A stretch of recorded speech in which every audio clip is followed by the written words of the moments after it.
Monday, bago tayo magpuri, inaalala natin ano ang kabutihan ng Diyos na ginawa niya sa atin. Sino sa inyo malakas ang loob, may ginawang mabuti ang Diyos sa inyo, gusto niyo sabihin ngayon? Si Joji. Umaga po sa ating lahat. Nagpapasalamat po ko sa umaga. Sa walang hintay ng pagtulong sa amin, sa kasulta ng mga pamilya, sa pangangailangan ng ating sambahayan. Hallelujah! Pagpakan natin ang Panginoon dahil sa ginagawa niya sa ating buhay. Meron akong isa pang verse. Sabi dito sa Proverbs 17:13, ito naman yung kabaligtaran ng kabutihan ng Diyos. Sabi dito, kapag ang kabutihan ay sinuklian mo ng kasamaan. No, nakaw. Yan ang gustong-gusto ng demonyo. Yung may ginagawa sa iyong mabuti, tapos ay gagawa ka ng masama. Alam mo, sabi ron sa kawikaan, ang kasamaan o ang diablo'y hindi lalayo sa iyong tahanan. No? Kasi hindi marunong magpasalamat sa Diyos yon. Imbis magpasalamat, ang gagawain niya ay susukli ang panihan ng kasamaan. No? Sabi ng Bible, dalawang bagay.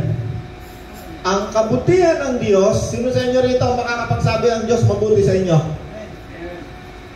Ang kabutihan ng Diyos ang umaakay sa isang tao upang siya ay gumawa ng mabuti at magpuri sa Panginoon. Sabi ng Panginoon yun napakalinaw. Sa kabilang banda, sinasabi rin ng salita ng Diyos na kapag ang kabutihan ay sinuklian mo ng kasamaan, ang diablo'y hindi lalayo sa iyong tahanan. Na tayo, maraming masasamang tao. Kaya tayo, masama tayo, di ba? Dati. Pero yung kapag may gumawa sa atin ng mabuti, hindi natin ginagawa ng masama, di ba? Maraming taong talagang sukdulan ng sama. Pero kapag yan merong gumawang mabuti dyan, gagawin pa rin niya ng kabutihan niya kahit siya ay masamang tao. Pero bihirang-bihira yung tao na kapag ginawan mo ng mabuti, ang isusukli sa iyo kasamaan. Bihirang-bihira yun. Kaya yun ang gustong-gusto ng diablo. Sabi niya, kapag ang mabuti sinuklian mo ng masama. Sabi ng Bible, ang masama hindi kanya iiwan. Lagi mong kasama ang kasamaan.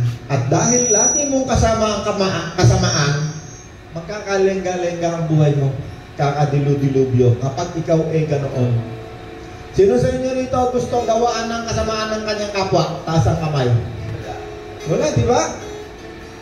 Sino sa inyo rito ang gusto lang ay gawaan siya ng mabuti ng kanyang kapwa? Taas yung kamay. Sabi ng Diyos, kung ano ang gusto mong gawin sa iyo, yun ang gagawin natin sa ating kapwa o ating katabi o ating kapitbahay. Yun ang buod. Yun ang buod ng Bible na ating pinag-aaralan. Okay, so ngayong umaga, bago tayo magpuri sa Panginoon, ang Diyos ba'y mabuti? At dahil siya'y mabuti, ngayong umaga, sa maiksing ilang minuto lang, magpasalamat tayo sa Panginoon sa pamamagitan ng pag-awit sa Diyos. Amen. Awit ng pasasalamat dahil sa kanyang kabutihan. Amen. Yun, may rason tayo para magpuri sa Panginoon. Hallelujah. Kaya magpumuli sa bawat tao. Sus, may nasi Kuya Joseph, bagong opera, kaya pagpahingahin muna natin yan. Okay pala, baka ma-misunderstood nyo nung isang araw nabanggit ko si Kuya Joseph bagong opera, tapos naturo ko itong offering. Wala kahit singkong nagpunta dyan kay Kuya Joseph sa opera kasi si Kuya Joseph ay pinagpala ng Diyos.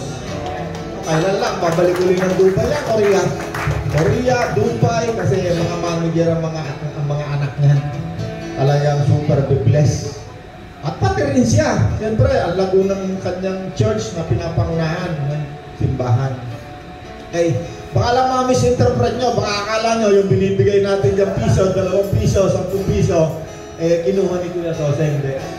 Wala dyan napunta sa akin bulsa, sa bulsa ni Kuya Sose. Ang lahat ng perang binibigay natin dyan, kapag merong taong nangangailangan, no? Kaya sabi ko sa inyo, huwag nyo ipanalangin na kayo puntahan dito, kasi pag kayo pinuntahan dito, ibig sabihin, yung salita kong nadilubyo, ibig sabihin, meron kang malaking problema, hindi mo alam ano yung gagawin. Wala ka ng paghuhugutan. Although, hindi lahat yan ay pagkabigay rito, mamaya, bibigay na natin, hindi. Yan ay laging nag-aantay ng pagkakataon, huwag naman sana, na merong isang tao na tutulungan. Yan ang purpose niyan, bakit tayo ng offering, no? Kaya huwag niyong isipin na kayo nako, sana bukas masunugan ako para ma-jackpot yung pera. Na wag.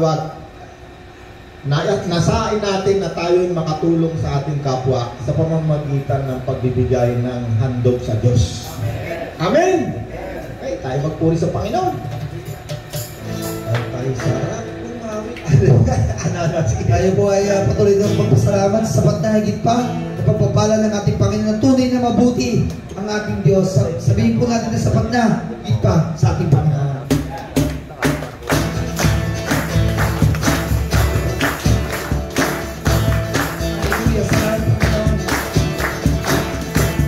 Sa Panginoon, di mga basta kawala,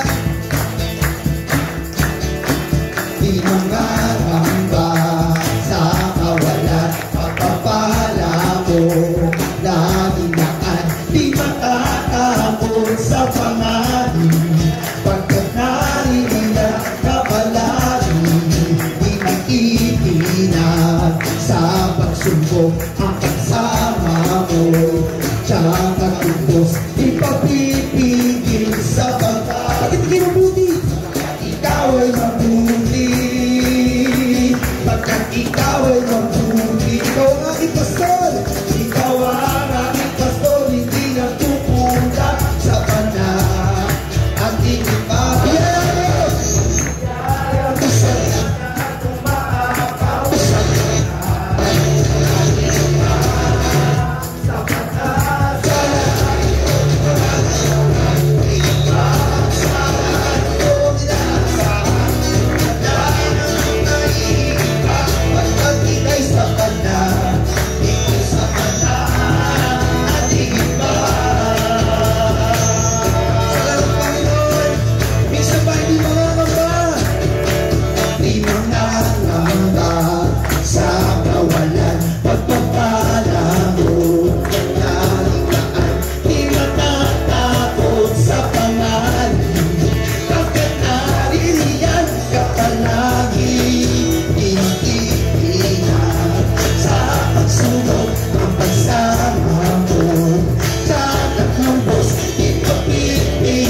Panginoon ang aking pastol, the Lord is my shepherd, I shall not want. Ibig sabihin, wala na akong iba pang kailangan sa aking buhay. Wala na akong hihingin pa na, no? Ito mo si Nanay Pachi, oh. Bailan na, Nanay Pachi? 86? 76? Pagka-80, o si Tatay ay 76. Ano tayo na? 76, tama ba?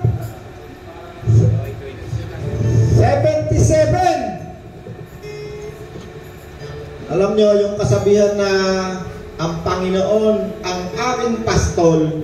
No, yan ang pinag-aaralan natin eh. Si Jesus ang dakilang pastol ng ating kaluluwa. No, hindi yung ang Panginoon ay hinalintulad sa isang literal na pastol, tagapag-alaga, at tayo ay hinalintulad tayo sa pinapastol ng mga tupa. Si Jesus ang ating pastol, the Lord is my shepherd. Sino sa inyo naniniwala na si Jesus ang inyong pastol? No? Maraming tao hindi niya alam yan eh. Pag si Jesus ang iyong pastol, sigurado lalakad ka ng tuwid rito sa lupa. At kapag ikaw meron kang pastol, ano ba trabaho ng pastol? Sino nag-alaga ng hayop? Para alam natin. Ako nag-alaga rin akong baka eh. Ang trabaho ng isang pastol, ako nag-alaga ako ng baka. Ang trabaho ng pastol, siguraduhin mo yung iyong alagang hayop, kakain yan sa buong maghapon. Kakain, iinom. Yan ang unang-unang responsibility ng isang pastol para maunawa natin. Bakit ang Panginoon ay tinatawag na dakilang pastol ng ating kaluluwa? Pangalawang trabaho ng pastol, sino nagpastol? Sino yung nag-alaga ng hayop? Either sarili nyo yan o iwi. Ako, iwi yung inalagaan ko eh. Kaya alam ko ano trabaho ng pastol. Although yung example dito sa Bible na si Jesus ay pastol ng mga tupa, kasi sa Middle East, ang karaniwan diyang pinapastol, tupa. Tupa. Pag ikaw ay Hudyo, tupa. Kasi yung baboy, pinapastol din yan. Pero hindi Hudyo. Hindi nagpapastol ng baboy ang isang Hudyo kasi bawal yun sa kanilang Torah, yung Bible nila. Ang isa pang trabaho ng pastol, yung literal na pastol, kaya ang Panginoon ay hinalintulad sa isang pastol. Kapag mayroong delikadong bagay mangyayari dyan, poprotektahan niya yan, iingatan, babantayan, no? Kasi ang alaga ko noon, ang pinapastol ko, baka eh. Yung baka kasi tayo, di ba yung iwi? Para yan eh, pag nanganak yan, una, iyo yan, pangalawa, sa may-ari. So, dahil ikaw ay nag-aalaga, tawag sa'yo pastol, either isa, dalawa, tatlo, apat, limang, kung ilan man ang inaalagaan mo. Pagdating sa umaga, sisiguraduhin mo, kakain niya ng damo, kahanap ka sa bukid sa may magandang damo. Tali mo yan. Pagdating naman ng hapon, kukunin mo yan, or either sa tanghali, ililipat mo yan, pag masipag yung pastol. Kasi kailangan kumain ng maganda yung baka, yung hayop. Pagdating ng hapon, iuwi mo yan, paiinumin mo. Itatali mo yan sa gilid ng bahay mo. Bakit? Kasi ang isang trabaho ng pastol, kailangan ingatan mo yung baka mo, hindi makawala or hindi manakaw. So yun ang trabaho ng pastol. Kaya ang Panginoon, hinahalin tulad yan sa pastol. Ano ang pinapastol ng Panginoon sa atin? Hindi yung katawan natin, napapakainin tayong damo, hindi pisikal. Ang trabaho ng pastol, katulad ng lagi nating halimbawa, katawang laman, kaluluwa, espiritu. Yung kaluluwa, yun ang pinapakain ng Panginoon. Paano paraan nagpapakain ng Panginoon? Number 1, kapag ikaw ay isang bagong tupa, merong under pastol. Ako itinuturing ko sarili ko na pastol ng kaluluwa. Bakit? Kasi every Monday, babasa tayo ng salita ng Diyos. Pinapakain tayo ng Diyos ng pagkain ng ating kaluluwa. May naunawa kayo? Kaya ang Panginoon, tinatawag siyang pastol ng ating kaluluwa. Pag ikaw ay umuwi ng bahay, kaya ako, namimigay ako ng Bible eh. Yung Bible, basa ka, pray ka, basa ka. Pag ikaw ay nagbasa ng Bible, ako araw-araw. Tanan niyo yung notebook ko na yan, napakadami niya, no? Siguro, mahigit 10 yung notebook ko na yan. Every time magbabasa ako ng Bible, mananalangin ako. Ang nakikita ko sa Bible ko, si Kristo. Every time makikita ko si Kristo, susulat ko siya. Bakit? Ang banal na Espiritu, ipapahayag niya sa atin, i-reveal niya sa atin si Kristo. Si Kristo ang ituturo sa atin ng banal na Espiritu na narito ngayon sa atin. Amen! May natutunan tayo kahit paano. Si Kristo ang ating dakilang pastol. Si Kuya Soseng nagpapakain yan. Tuwing linggo, naku, ilang simbahan pinupuntahan niya, preach yan. Kasi siya ay isang pastol. Pero ang head pastol, yung pinakapunong pastol, ang tawag sa Bible, isa lang, si Jesus lang. Siya ang punong pastol. Doon kami kumakain, doon, yung nagpapakain ha, pag ikaw ay nagbabahagi ng salita ng Diyos sa isang tao, ang tawag sa iyo, pastol, kahit isang kaluluwa lang. Katulad ko, isang baka lang inalagaan ko. Ang turing ko sa sarili ko, pastol, kasi inalagaan ko yung baka.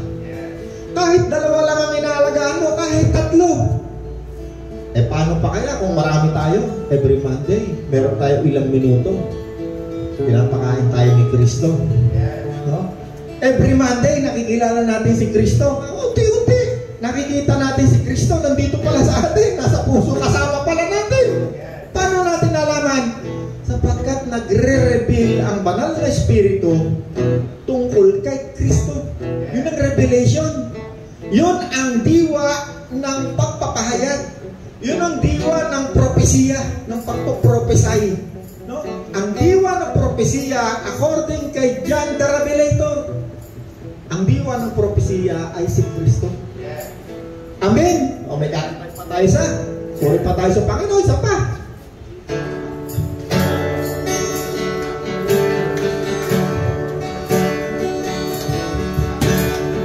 Praise to the Lord, mahal kita, Panginoon. Mahal kita, walang hanggan ang biyaya. Walang hanggan ang iyong biyaya. Buong buhay, hawak mo sa iyong kamay. Mula sa aking pagmulat hanggang sa pag-ibig, hanggang sa pag-ibig, aawitin ko ang kabutihan ng Diyos. Ang Diyos may mabuti! Ika'y tapat sa habang buhay. Ika'y mabuti, Panginoon. Ika'y mabuti magpakay lanman. Hanggat ako ay nabubuhay, aawitin ko ang kabutihan. Pinig mo, Panginoon. Ang Diyos ko'y mabuti. Alam na kung ano revelation, kung ano ang meaning ng tunay na lalaki. Sino sa inyo bakla? Wala siguro tataas ng kamay, ano? Alam niyo kung ano ang meaning ng tunay na lalaki? Kasi binabanggit ko yung kabaligtaran ng mga salita na gusto kong ipahayag sa atin. Kasi ang salita ng Diyos, hindi mo kailangan humukay ng Latin, ng Hebrew, para maunawaan natin. Yung sarili nating wika, sapat yan para maunawaan natin anong mensahe ng Diyos sa atin. Yung tunay na lalaki, yan ay pangyarihan na pigilan ng kanyang sarili sa paggawa ng masama. Natay na, ang daming nakakapatay sa kulungan eh, ano? Pag in-interview mo yan, kung bakit eh, meron diyang nalasing, meron nagalit, nakapatay. Agawa ng Ang tunay na lalaki, number 1, marunong magpasalamat sa Panginoon. Hindi nahihiya sa madlang tao. Yan ang tunay na lalaki. Kaya nang gumawa ng mabuti sa harapan ng publiko. Ang mga hindi tunay na lalaki, yan yung kapag mayroong gustong gawin ng katawang laman, walang makapigil, kahit sa sarili niya, hindi niya kaya pigil. Ang tawag sa mga taong ganon, walang lakas, mga binabae. Sino sa inyo rito, tunay na lalaki? Wala nang binabae rito, no? Magpuro sa Panginoon. Sino sa inyo, tunay na lalaki rito? Okay, wala akong makitang binabae, dahil tayo yung mga tunay na lalaki, magpuri tayo sa Panginoon, magpasalamat tayo. Walang bayad ang pasalamat sa Panginoon. Ikaw bang bibigyan ng Panginoon?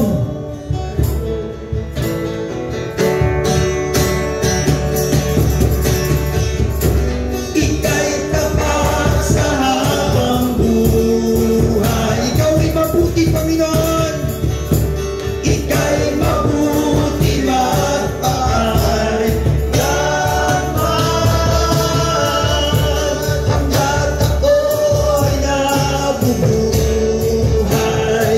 aawitin ko ang kabutihan mo. Kailan man ginagabago ang kabutihan mo. Kailan man ginagabago ang kabutihan mo. Buong buhay ko, iaalay ko lahat para sa'yo. Kailan man ginagabago ang kabutihan mo. Ikaw ay tapat, Panginoon. Hallelujah! Buhay ko. Ika'y mabuti at paalalaman. Hanggat ako'y nabubuhay, aawitin ko ang kabutihan. Aawitin ko ang kabutihan ng Diyos. Aawitin ko ang kabutihan ng Diyos. Aawitin ko ang kabutihan ng Diyos.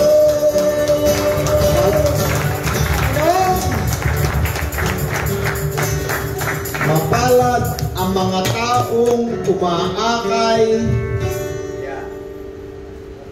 sa mga tao na magpuri sa Panginoon.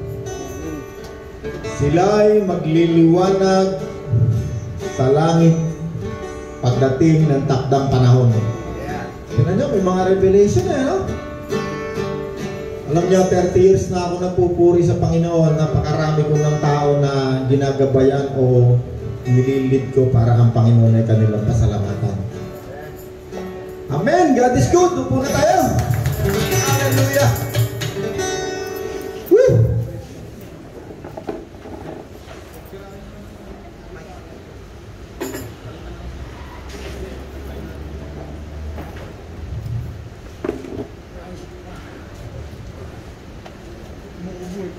John 15:26 to 27.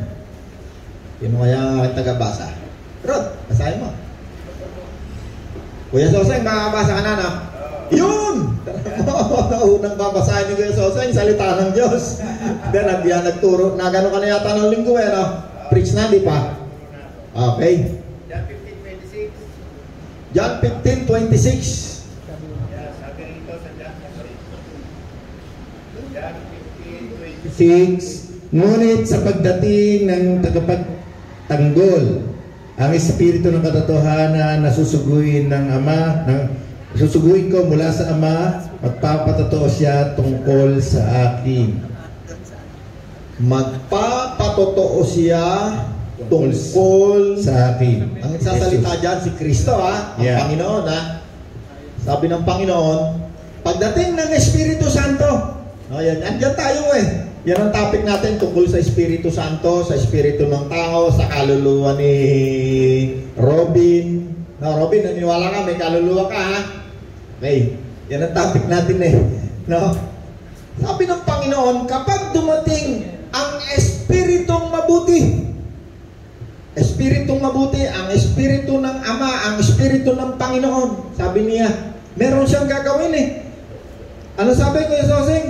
Siya'y magpapatotoo tungkol sa akin. Tungkol sa akin. Si Kristo ang nagsasalita ha? Yeah. Sabi ni Kristo, pag dumating na yung Espiritu Santo, kasi ang Panginoon, noong siya ay namatay at muling nabuhay, 3 days muling nabuhay, 40 days, hindi mo na siya umakyat sa langit. Meron siyang ginawa pa na pinakamahalaga. No, di ba Nanay Pagi, pag ikaw ay pupunta sa abroad, di ba ikaw ay yung mahalagang bagay sa tungkol sa iyo, binibilin mo yan eh. Kung limbawa si tatay ay pupunta sa abroad, ibibili niya yung bahay niya, ibibili niya yung bagay na kailangang ibilin, na mahalaga. No? Ang Panginoon, nung siya'y umalis na dito sa lupa, ang isang pinaka mahalaga, itinuro ng Panginoon. Anong itinuro ng Panginoon? Tungkol sa Espiritong mabuti na darating.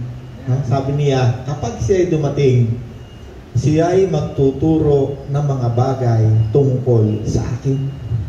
Amen. Tungkol kay Kristo. Si Kristo ang ituturo ng Espiritu Santo. Kahit ano yung revelation sa atin ng Panginoon, no? Every time tayo ay mag-aaral ng salita ng Diyos, nakikilala natin si Kristo unti-unti.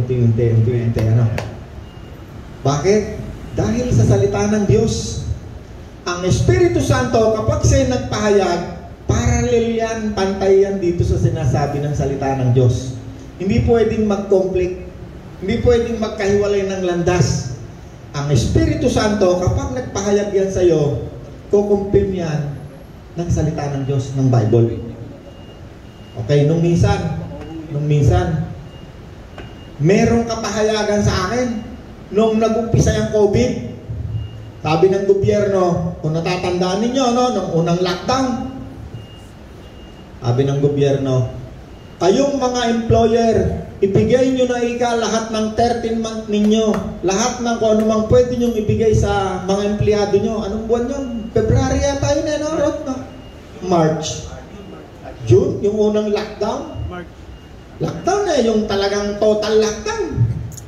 Sabi ng gobyerno, 2 buwan, ila-lockdown ang buong Pilipinas. Sabi ng sa news, sinasabi ng government, kayong mga employer, ibigay nyo na yung 13 month ng mga tao kasi may 2 buwan lalakyan. Di pag-asa ng maraming mga employer, after 2 months, tapos na. Di yung may mga pambigay, binigay na nila. Yung mga kakilala kong negosyo, binigay na. Alam nyo, may revelation ng Panginoon sa atin. Sabi ng Panginoon, number 1 kasi lockdown daming hindi nila maintindihan kung anong gagawin. Lalong-lalo na yung may malalaking mga utang na nagbabayad ng buwan-buwan. Naku po, hindi nila malaman kung anong gagawin nila. Katog ang mga tuhod. At talagang marami nagsara, hindi na nagbukas. Alam nyo, may revelation. Habang ako babasa ako ng Bible, may revelation. No, una, ang Panginoon nakikipag-usap sa atin yan. Number 1, kapag sa panaginip, meron kang panaginip, alam mo ang Panginoon. Panaginip, ha? Tutulog ako, mga 3:00 siguro ng madaling araw. Hindi ko alam kung panaginip, pangit din. Pwedeng panaginip kasi tulog ako pero yung diwa ko, gising. Meron akong malaking sulat na nakita. Parang nakasulat sa harapan kong ganyan, malaking sulat. Those who fear the Lord lack no good thing. No, English pa yun. No? Those who fear the Lord lack no good thing. Tumayo ako, basa ako ng Bible kasi hindi ko, ano ito sulat? Basa ko ng Bible, ang lahat ng natatakot sa akin, hindi magkukulang ng mabubuting bagay habang ikaw ay nabubuhay. Sulat pala sa Bible yun. No? Revelation yun. I believe galing sa Panginoon yun. Kasi nung panahon na yun, lahat ng negosyante nangangamba. Ano kaya to? 2 buwan, walang sarado. Meron pang isa. Ang pangit ay, pag yan binigay sa iyo, yan meron niyang, kasi ang Panginoon, ang isang tawag sa kanya, mataas na tanggulan. Ibig sabihin, alam ng Panginoon anong nangyayari sa paligid mo. Kasama natin ang Panginoon. No? Sabi ng Panginoon, tungkol sa COVID, hindi ito pahayag para ako magaling ako, hindi. I believe na yung pahayag na yun, kaya yun pinahayag ng Panginoon para yung aking pangamba mawala. Para bigyan ako ng Panginoon ng assurance. No, assurance yung binigay sa akin ng Panginoon At after noon, mula noon hanggang ngayon, talaga namang walang kinulang sa atin Talaga namang walang kinulang. God is good. Wala naman tayong tinanggal na empleyado. Nag-hire pa nga tayo ng iba pa Bakit? Sapagkat ang Panginoon, pagkasama mo, siya'y dakilang pastol. Dadalahin ka niya sa matabang pastulan. Meron pang isa. Sabi ng Panginoon, 1,300 days ang lilipas bago makalimutan ang epekto ng COVID, ng pandemic, ng dilubyo. Malapit na. Parang itong year na to, 1,300 na. Bakit? Almost. Bakit yun pinapahayag ng Panginoon? Para bigyan tayo ng gabay. Kasi ang Espiritu Santo ay gabay. Gagabayan ka na, hindi lamang sa salita ng Diyos, maging sa iyong pamumuhay. No, nung yun nakita ko, sabi ko sa asawa ko, huwag mong ibigay ang 13-month pay kasi yung COVID na yan, mahaba yan. Pag natapos na ang 2 month, hihingi ulit, wala tayong ibibigay. Yung ibang mga kaibigan kong negosyante, binigay. Bigay, lahat ng dapat ibigay. After 2 months ngayon, nag-extend, mahigit 1 taon yung talagang total lockdown datingan yung mga empleyado niya, nahingi pa ng bale kasi lockdown sila talaga. Hindi katulad natin na tayo, parang hindi natin namalayan yung lockdown Hindi natin halos namalayan yung lockdown. Tuloy-tuloy tayo. No? Pagbigay niya ng kanyang 13 month, akala niya after 2 month, tapos na. Binigay na niya. Ito ngayon, after 2 month, nagpuntahan lahat sa kanila kasi walang mga trabaho. Itong mga empleyado niya, nung binigay yung 13 month ng unang lockdown, kasi tayong mga Pilipino, pag may pera tayo, talaga tumutulong tayo sa ating pamilya. Bigay sa pamilya. Walang na siya ngayong maibigay. Marami nagalit sa kanya. Kasi wala na siya, binigay niya lahat. Pero tayo, binigyan tayo ng Panginoon ng katalinuhan, Number 1, hindi tayo na lockdown. Number 2, nakakuha pa nga tayo lahat galing sa gobyerno, Meron pa nga tawag doon. May ayuda pa ilang beses ilang beses yun, 2.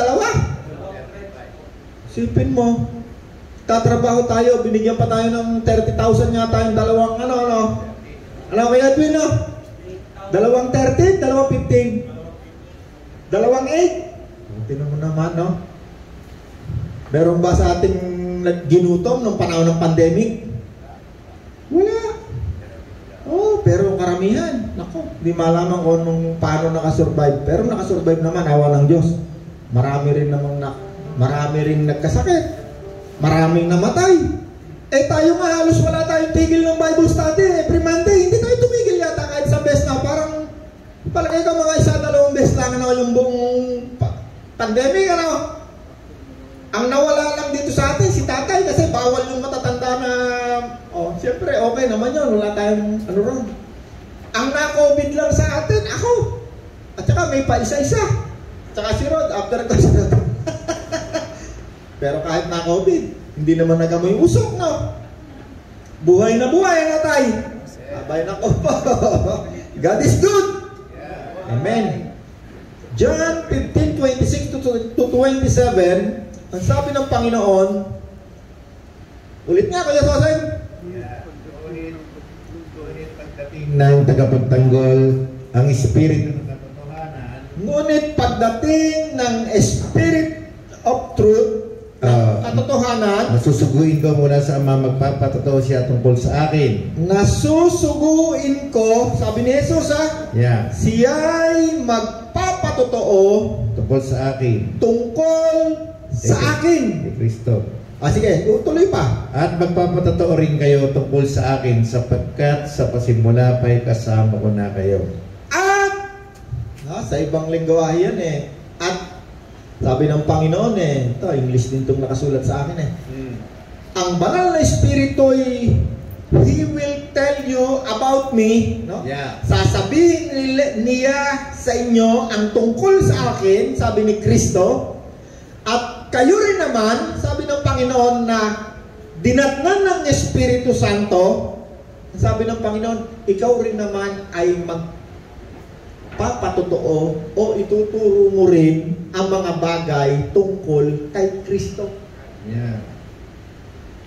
Si Kristo ang pinakasentro.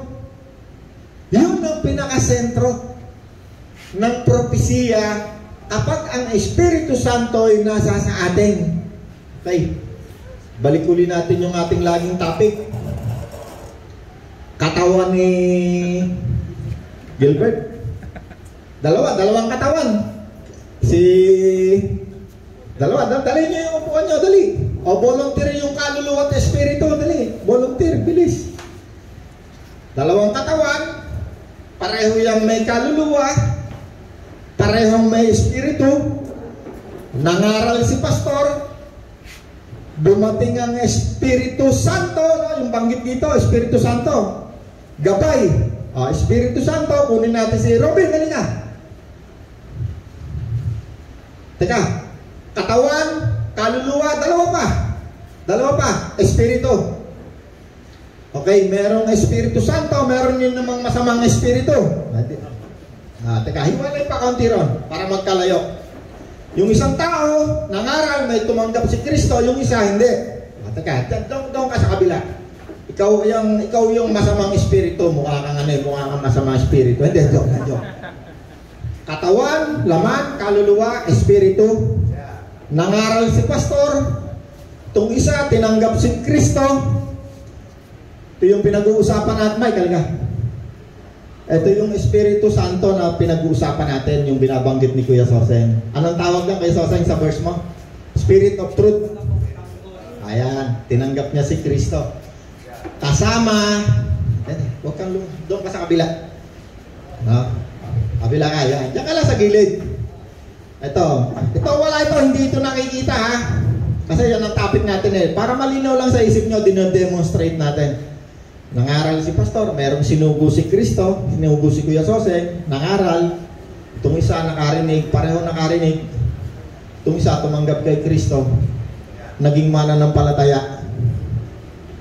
Tinanggap si Kristo.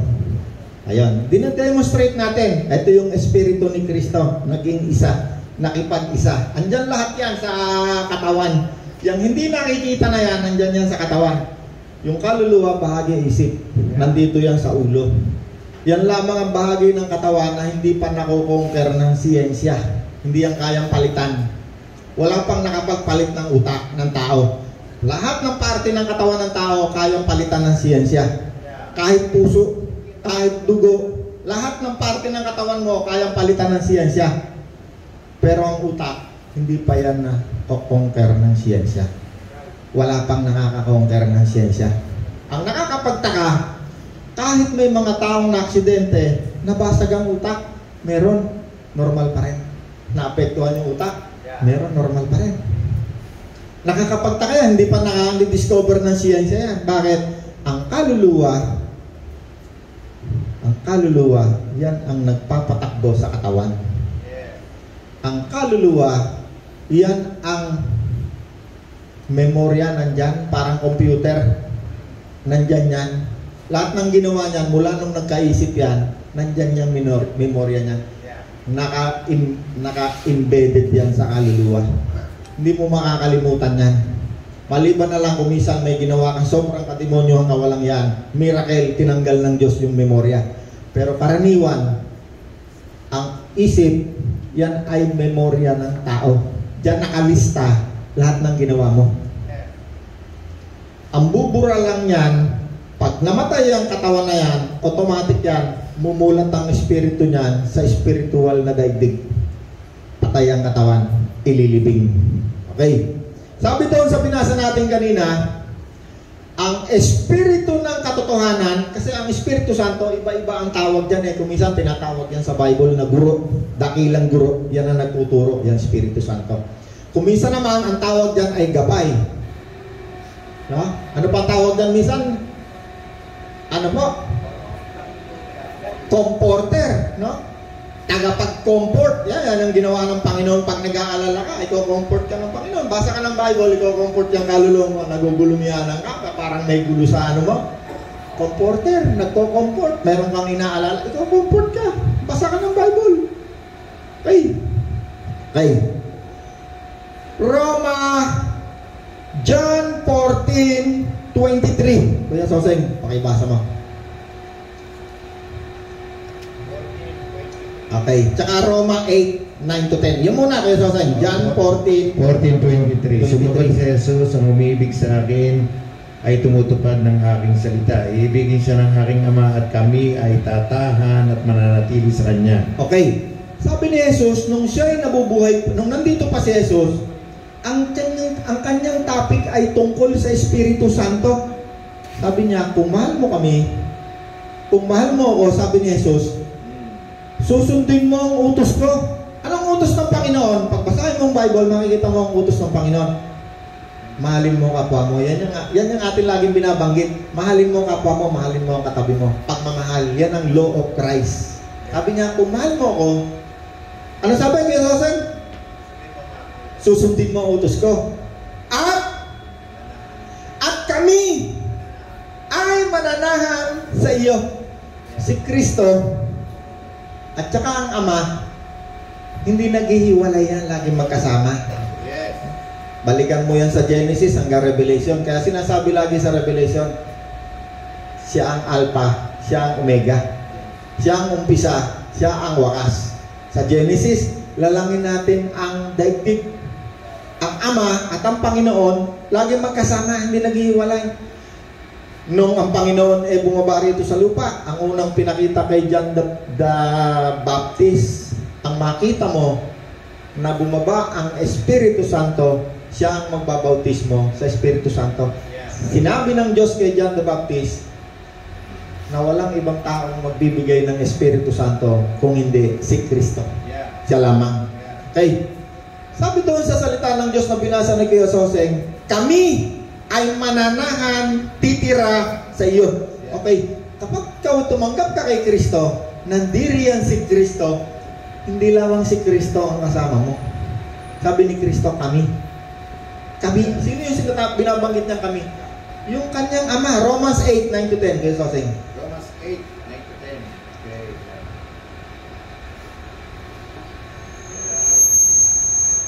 Okay. 8:9-10.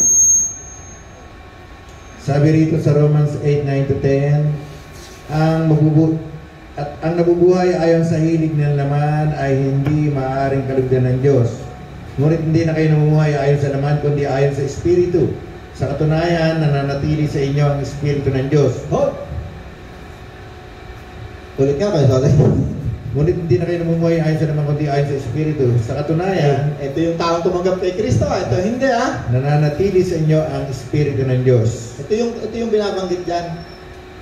Sa katunayan, Nananatili sa iyo ang Espiritu ng Diyos. Ang Espiritu ng Diyos. Binabanggit niya, yung Espiritu ni Kristo kasama ng Espiritu ng Ama na lumikha sa langit at lupa. Yeah. Okay, tuloy pa ito, Soseng. Kung wala sa isang tao ang Espiritu ni Kristo, kung wala sa isang tao ang Espiritu ni Kristo, okay, nilagay ko lang yung masamang Espiritu. Nilagay ko lang si Robin. Hindi ka masamang Espiritu, Robin, ha?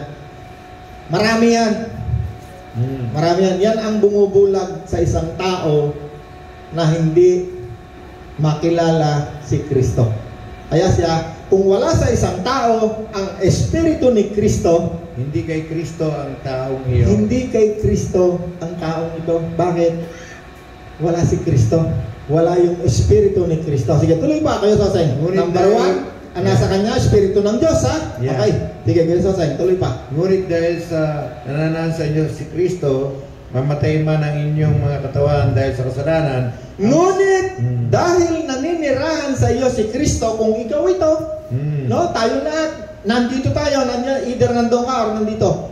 Ngunit dahil naninirahan sa iyo si Kristo, Mamatay man ang iyong katawan. mamatay man ang iyong physical na katawan, kasi lahat tayo mamamatay, walang hindi, either si tatay, si nanay Pachi, ako, si Gilsosen, lahat. Yeah.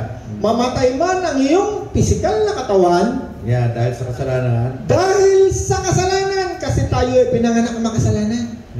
Walang physical na katawan na hindi connected sa unang taong nilalang ng Diyos. Huwag kayong maniniwala na ang tao nilalang ng unggoy o kung saang butikin ng galing. Huwag kayong maniniwala ron. Pag naniwala kayo ron, hindi kayo panghabang panahon, hindi kayo mawawalay na kayo sa Diyos. Pag naniwala kayo ron sa turo ng demonyo, na ang tao, na si Nanay Pachi at si Tatay, galing yan sa gorilla o unggoy, na dahil sa daang milyon na taon, nag-evolve. No, yan yung turo ng evolution teorya. At marami pang ibang teorya. Okay, kaya Sosa, tuloy. Mamatay man ang inyong katawan dahil sa kasalanan, ang espiritu naman ninyo ay buhay sapagkat itinuring na kayong matuwid ng Diyos. Okay. Tumanggap kay Kristo, kahit na yan dating makasalanan, pinatawad, may nangyari. Itinuring na kayong matuwid ng Diyos. Yes. Amen. Ang tingin sa iyo ng Diyos na tumanggap kay Kristo, kung ikaw ay nandito, ha? Ang tingin sa iyo ng Diyos, righteous. Yes. Matuwid. Hindi ka matuwid dahil ikaw ay mabait. Naalala ko, meron ako nakausap na isang tao. Mamamatay na siya, 1 oras na lang, mamamatay na, o 2. At sabi ko, naalala ko si Dayan, si Edwin. Gagawin ko example, hindi para, maganda tong example na to. Inilabas na si Dayan, di ba? Anak yun ni Kuya Edwin. Si Dayan, babae, may sakit sa puso. Ilang beses inopera? 2, Isa lang. Sabi ng doktor, uwi nyo na kasi wala na. Yung gamot, ayaw nang tanggapin yung katawan niya. Sabi ng doktor, ilang buwan natatagal nung inuwi. Parang basta uwi na dahil pinakamatagal 1 linggo, sabi. Eh di nalaman namin, punta kami ron ni Merly, kami mag-asawa. Pagdating ko doon sa bahay kami, nasa may pintuan pa kami. Tinawag yung pangalan ko Tito Roland. Pupunta naman ako sa langit, di ba mabait naman ako? Pagtingin ko sa kanyang mata, wala nang itim. Walang itim. Kinilabutan ako. Walang itim. Hindi na nakita ng tatay yun Nilabas na parang nilabas na, wala na. Pagtingin ko sa mata niya, bakit kasi nung kami nagpunta ron, parang di na raw kasi nung Mata ko malayo-layo pa ako sa isip-isip ko, ba't ako nakilala? At paglapit ko, pagtingin ko, yung mata niya, walang itim. Parang gatas. Kinilabutan ako. Sabi niya sa akin, di ba papasok naman ako sa langit dito? Dahil mabait naman ako. Yun ang eksaktong salita niya Ang Espiritu Santo nag-reveal, nagkaroon ng revelation. Alam mo kung ano nasabi ko kay Dayan? Nandoon kayo magkakatabi tayo ron lahat Dayan, ikaw ay tatanggapin sa langit. Ang nasabi ko pala, oo naman, tatanggapin ka. Tinanggap mo si Kristo, di ba? Opo. Tatanggapin ka sa langit. Hindi dahil sa ikaw ay mabait, kundi dahil tinanggap mo si Kristo. Kita ko siya, ngumiti siya. Di pag-uwi namin, parang sabi nga mga 1 linggo raw, mga ganun Nakausap ko sa asawa ko, sabi ko, hindi magtatagal. Wala pa yatang 2 oras namatay na siya. First time ko nakausap pang isang tao na parang walang sakit. Parang diretso yung salita niya, parang lakas-lakas na salita niya, parang matino-matino yung salita niya I believe na alam niya na siya pupunta na sa langit. Bakit siya nandun sa langit? Dahil ba siya mabait? Hindi. Dahil tinanggap mo si Kristo. Ikaw ay naging isang mananampalataya ni Kristo. At ganun din tayo. Lahat tayo, mamamatay katawan natin. Yung kakasabi-sabi lang ng salita ng Diyos. Ang salita ng Diyos, pag nagsalita, kahit hindi ka maniwala, yan ang katotohanan mangyayari. Kahit mamatay ang iyong katawan, namatay ang iyong katawan, ang espiritu mo, kaluluwa, mumulat agad yan. Pero, pag nawala ng hininga yan, aalis ang espiritu, kaluluwa. Ang Panginoon, meron siyang binuhay dalawa Si Apostol Pablo, meron din Pedro, meron din. Yung binuhay niya, tinawag niya Lazaro. Ang tinawag ng Panginoon, hindi yung katawan. Kanyang kaluluwa, espiritu, pinabalik. Bumalik. Nakatali pa yung, kasi nung araw, pagka namatay ka, tatalian ka rito May tali pa yan, may belo, para, kasi pag namatay, hindi ko alam paano. Kalagan ninyo yan. Kalagan ninyo kasi may damit na pangburol. No? Ang katawan na yan, pag yan ay namatay, aalis ang espiritu niyan. Saan pupunta? Either daigdig ng mga patay or kung saan naroon ngayon si Kristo. Pero alam paano mo nalaman si Kristo? Kasi yung si Lazaro, nakita si Abraham Si Esteban, yung pinagbabato, wala pang ilang minuto na lang, patay na siya Pinagbabato siya Bago siya namatay, nakita niya ang Panginoon nasa langit Nakita ko, bukas ang langit, nakita ko si Kristo. Nasa kanan ng Ama. Meron pa nga siya sinabi, Ama, Panginoon, huwag mo silang panagutin sa kanilang ginawa. Hindi nila alam ang kanilang ginagawa. Nakita nila Nakita nila ang Panginoon nandun nasa kanan ng Ama Alam pa na kung anong posisyon, nakatayo sa kanan ng Ama. Si John Revelator, nakita rin niya ang Panginoon. Yung nagre-reveal sa kanya ang Panginoon,